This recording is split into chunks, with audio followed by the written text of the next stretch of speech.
Have you ever wondered how to get your donkey to move one specific foot? Well, here I'm working on getting him to move his front left foot over without moving the rest of his feet. When you first start doing this, it's handy to have somebody else watching, as you're going to learn to feel those feet. But while you're learning, it's good to have somebody else just to make sure if they got it, that we are able to reward them. There, he moved that foot without walking forward, and that's what we are after. In this video, we're going to keep practicing this, and then you're going to see Paul working on riding and navigating obstacles. The goal is to get forward movement without using any spurs. I have stopped using spurs with all of my animals. I never used them on my horse, but I used them on the donkeys, and now I'm not going to use them at all. When we're asking them to move the left foot, their left front foot, I'm tapping with my right foot forward. If you imagine 3 gears, first, second, and third gear. First is forward, second is in the middle, and third gear is farther back. So the first gear affects the front legs, the middle gear affects forward movement, and then the back gear would affect their back legs. Now, Paul is working on just keeping that forward movement. I don't remember what his goal was this day, but he's been making goals of getting Seamus to walk forward without Seamus stopping. Seamus is a very smart donkey, and if you don't know how to ask, he will take advantage of that. So he's just working on seeing how far he can go without having Seamus stop. When I'm riding, I love to have a specific goal of what I'm after. Now, if it's a trail ride, I still want to work on some circles or changing gaits or speed. So when Paul's out here riding today, we're working on observe, compare, and then adjust. What he is doing is recalling that last time he rode, he was able to go this much time without stopping or go through this little obstacle. And he had, let's say, 4 stops. So then today he's going to try to go through and have no stops or 3 stops and just observe, compare, and then adjust. So he's working on how he asks for that forward movement. And then he's working towards a goal.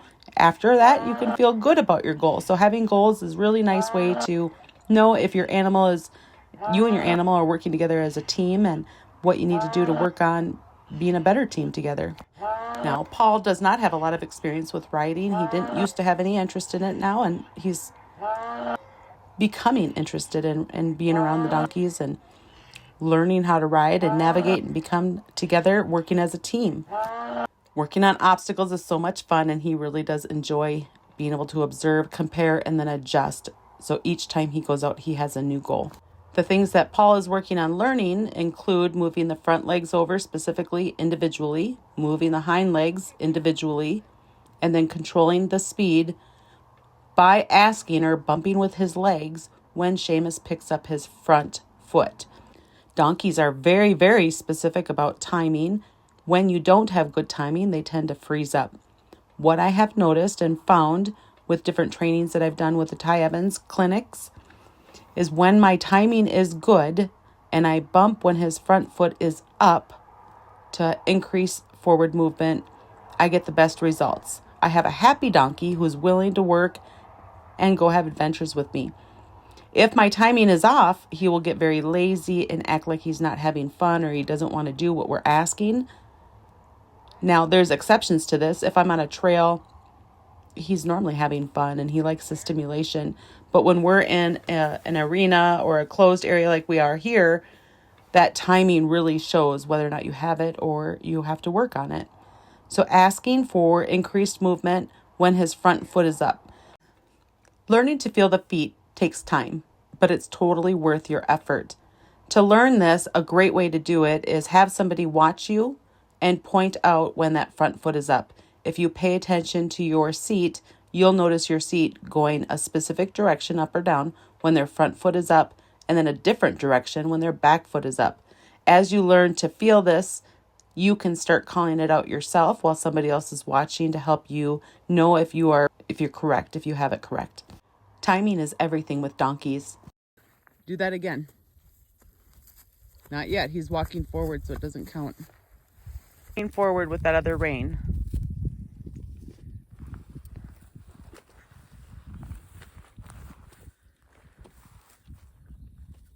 Not yet. Not yet. Not yet. Are you blocking him from walking forward? Trying to. There, he did it again. Do it another one. Block him from going forward.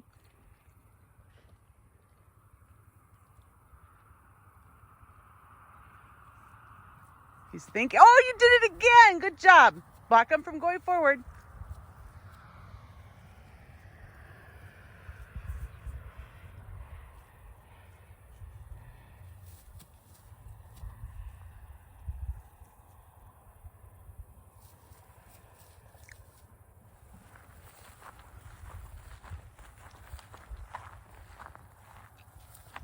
Block him more when he's going forward, okay?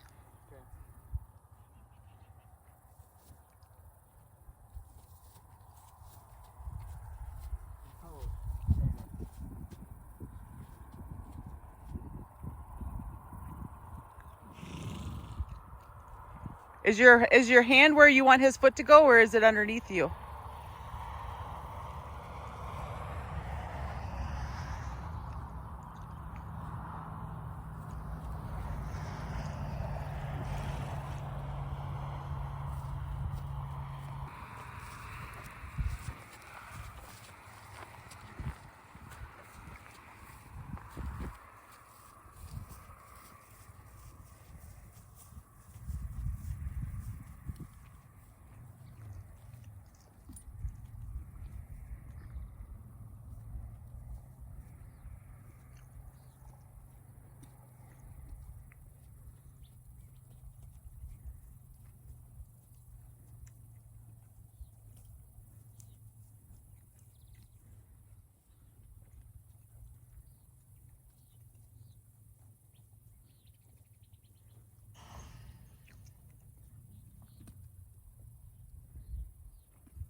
Pre-cues are really important when you're working with your equine.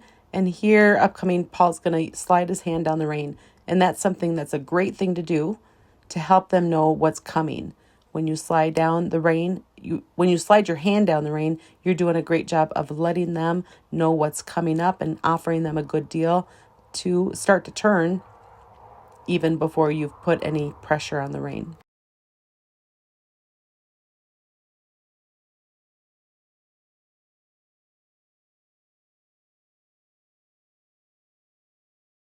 Thanks for watching. I hope you find these tips for riding and timing with your donkey helpful. And please do hit that like and subscribe button. You guys all have a great day.